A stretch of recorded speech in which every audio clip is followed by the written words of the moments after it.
Hamzah sebagai Andi Lelakidawan. Saya Falian sebagai kepala desa. Saya Nadia sebagai relawan PPA. Saya Indi sebagai petugas 1. Saya Yanda sebagai petugas PPA. Saya Fira sebagai ibu. Saya Siti sebagai anak yang ceria. Saya Diwa, ada bapaknya Siti.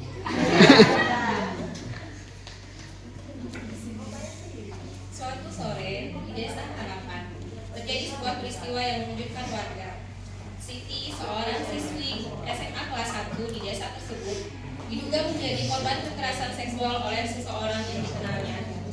Kejadian tersebut terjadi di suatu kebun teh. Sore itu, Siti diajak oleh sayang. Andi melakukan aksinya tanpa disadari. Ada dua warga yang sedang memetik daun teh mendengar sama-sama kejadian tersebut. Tidak boleh sayang.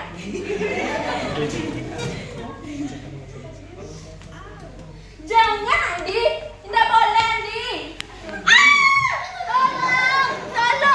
Tolong.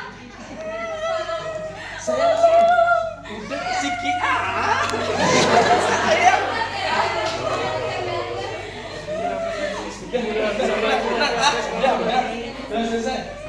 Setelah kejadian tersebut, Siti menangis dan Andi mengantarkan Siti pulang ke rumahnya. Teman, saya bisa beli jet, beli roket. Kamu punya apa? Aku kan tanggung jawab sih. Pulang sih. Siti menangis mengurung diri di kamarnya. Suara tangisan Siti terdengar oleh ibunya. Ibu Siti menghampiri Siti dan menanyakan keadaan Siti. Setelah mengetahui kejadian tersebut, kedua orang Siti sangat terkejut, sedih, dan berusaha menenangkan anak mereka. Mereka menyadari bahwa keselamatan, kesehatan, dan kemudian Siti menjadi prioritas utama. Siti, kenapa nak sayang? Coba sini, kenapa kenapa sayang ya? Andi ya mak. Kenapa Andi? Andi itu ama. Astagfirullahaladzim. Sakit ama. Bapak. Oh iya Mak. Oh, Gimana ini anak saya begini ini? Mana? Ada nomor Andi baru saya telepon. ada apa? Pakai HP-nya Siti. Dari mana nomor Andi yang mana? Mana? Tunjukin ke Papa. Ini. Oh. Ini Pak. Halo, Andi. Iya saya kenapa? Kamu apa kan anak saya Sitinya? Di rumah dia nangis terus setiap hari. Kamu apa kan? Enggak ada om sedikit. Oh, kamu ya? Kamu lecehkan anak saya ya? Saya tanggung jawab kok. Nggak bisa kayak gini. Saya akan saya lanjutkan ke hukum kepolisian. Awas kamu. Di rumah, kedua orang Siti berdiskusi mengenai langkah terbaik yang harus diambil. Mereka menyadari bahwa kasus seperti ini tidak boleh diselesaikan sendiri. Kedua orang tua Siti menemui Pak Kades untuk melaporkan kejadian tersebut. Pak, kita harus lapor ini Pak. Iya, Pak. Langsung aja. Mana? Ke Kita Kades. ke Kades dulu. Mari, Pak. Langsung aja kita segera ke Kades.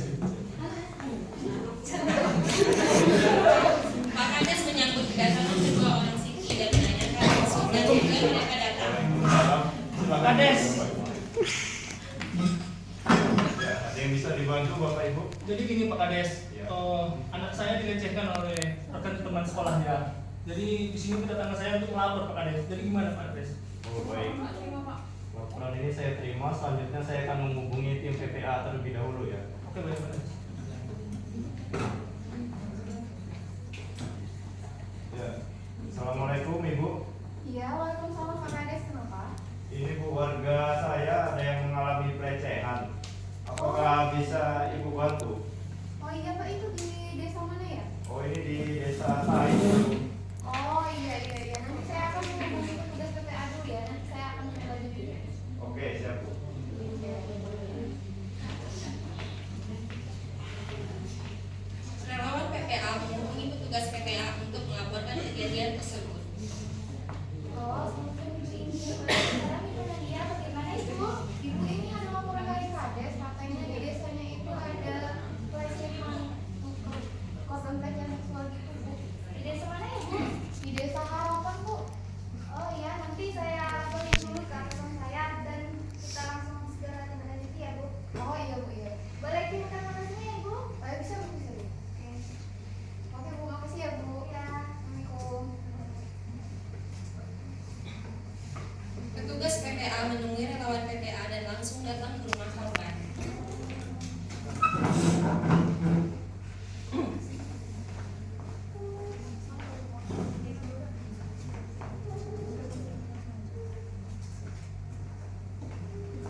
udah keluar Bu, udah bercerita?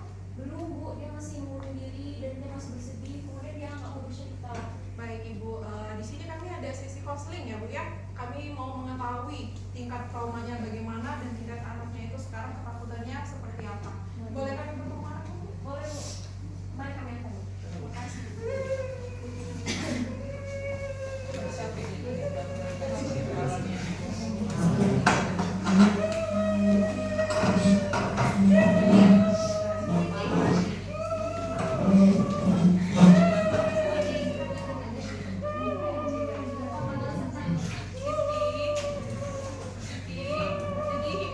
Siti sebelumnya kakak perkenalkan diri dulu ya.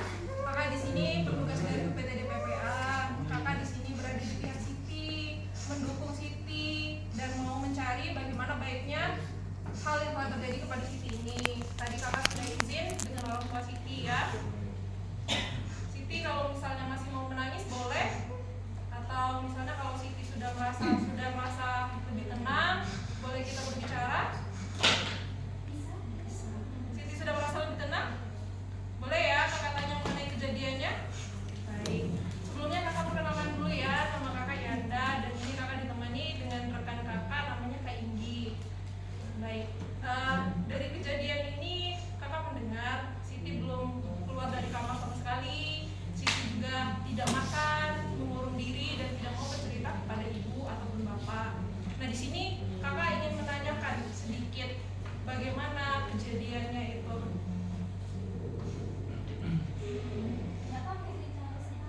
Jangan ada yang tutupin ya. Kemarin Siti jalan-jalan terus di kebun teh. Ya. Tadi dekat-dekat Siti itu sakit. Oh, Siti, tadi pegang-pegang Siti. Siti nangis. Ada orang lihat nggak waktu itu? Ada ibu di kebun. Oh, ada ibu. Aduh, Wak Sarmi sama Wak Ita. Oh, berarti Siti kenal ya sama wawaknya itu. Kebun dekat kebun papa. Dekat kebun tehnya namanya Siti. Siti panggil nggak? Siti teriak, Lihat Siti. tapi nggak ada yang datang. Oh, baik. Jadi kalau dari yang dia kata kalian, itu kan Siti masih Nggak ada POV berarti Sita bener. Mungkin kan untuk mempermudah kita bercerita, kita ada alat bantu di sini. Karena kan Siti mungkin belum bisa mengungkapkan semuanya. Siti merasa seperti apa? Kakak izin tanya ya. Nah di sini ada yang namanya kartu emosi Siti. Sekarang dari 8 emosi ini, yang mana yang mewakili perasaan Siti? Sedih, lalu marah. Ada lagi yang Siti rasain sekarang? Siti merasa takut. Siti merasa sedihnya karena apa? Malu, takut. Malu, takut dan marahnya ke siapa? Andi. Ke Andi. Baik. Kalau misalnya kita pakai termometer nih dari yang udah Siti tunjukin tadi, skala ketakutannya dari 1 sampai 5 di mana? Ini merah. Oh, merah. Baik. Nah, jadi Siti, kita di sini untuk mengembalikan kepercayaan diri oleh Siti ya, karena kejadian ini tentunya tidak mudah untuk dihadapi dan tidak mudah juga untuk diterima. Nah, di sini kakak punya puzzle. Jadi ibaratnya ini kan namanya puzzle pelangi, yang mana yang namanya puzzle itu sebelum dia menjadi utuh tentunya dia berantakan dulu. Untuk menjadi utuh itu kita harus menyusunnya sendiri. Nah, menyusun sendiri ini itulah yang akan Siti lakukan ke depannya. Jadi anggaplah saat ini kan di sini ada tulisannya nih apa? Bisa Siti baca? Apa bacaannya? Setelah hujan akan ada pelangi. Nah, itu. Jadi setelah hujan itu akan ada pelangi. Enggak setiap hari akan hujan dan tidak setiap hari juga selalu ada pelangi. Ibaratnya tadi ini puzzle digunting dan dia berantakan. Siti yang harus menyusunnya itu lagi supaya terbentuk, supaya muncul tulisan ini dan munculnya pelangi ini. Jadi kehidupan yang sekarang Siti jalani itu ibarat puzzle tadi. Bagian-bagian yang sudah terpotong-potong itu harus Siti rapikan kembali dengan apa? Berarti Siti harus percaya diri. Harus apa lagi Mbak Inggi? Boleh dibacakan? Siti harus bahagia ya, harus kuat. Siti dikelilingi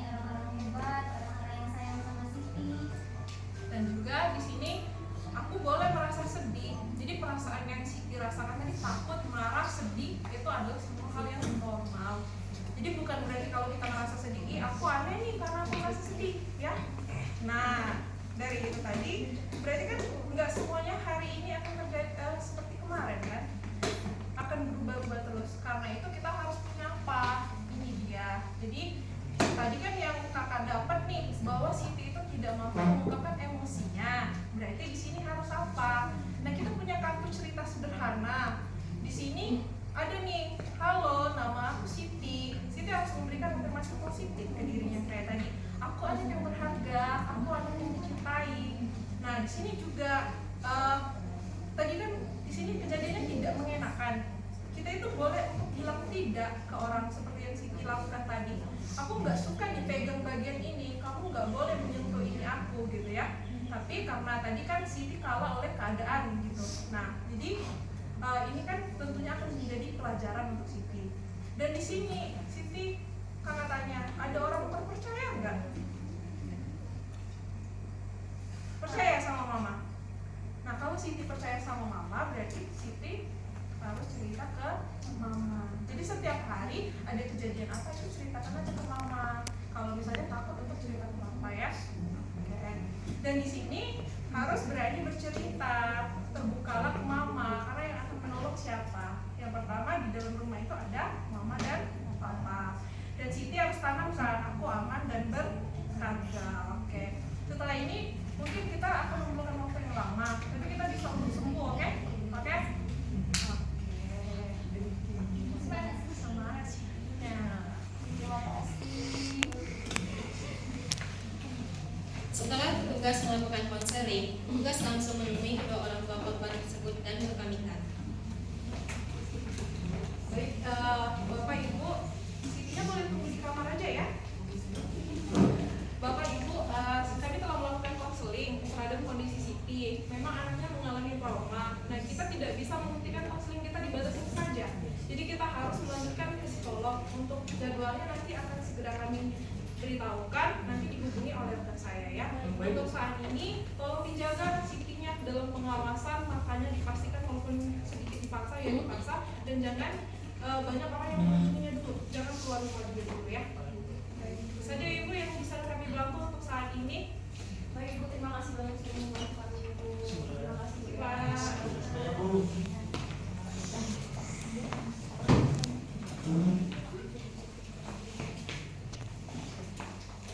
Konseling yang dilakukan oleh petugas PPA berjalan lancar.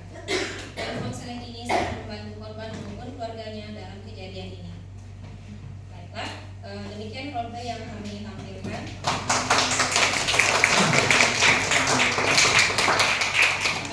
Pada roleplay ini, nilai-nilai berakhlak yang diimplementasikan yaitu berorientasi pelayanan, memberikan pelayanan yang cepat, yang aktif, dan berpusat pada kepentingan terbaik bagi anak. Akuntabel, penanganan dilakukan melalui mekanisme laporan dan koordinasi yang jelas. Kompeten, petugas memberikan layanan konseling sesuai dengan kompetensinya. Harmonis, seluruh pihak saling menghormati dan mendukung korban tanpa stigma. Loyal, menjalankan tugas perlindungan anak sesuai tanggung jawab dan peraturan. Adaptif, menyesuaikan metode pendampingan dengan kondisi psikologis korban. Kolaboratif, melibatkan keluarga, pemerintah desa, relawan PPA, dan petugas dalam proses penanganan dan pemulihan korban. Pulih bersama, bangkit lebih kuat, anak ceria, Indonesia bahagia.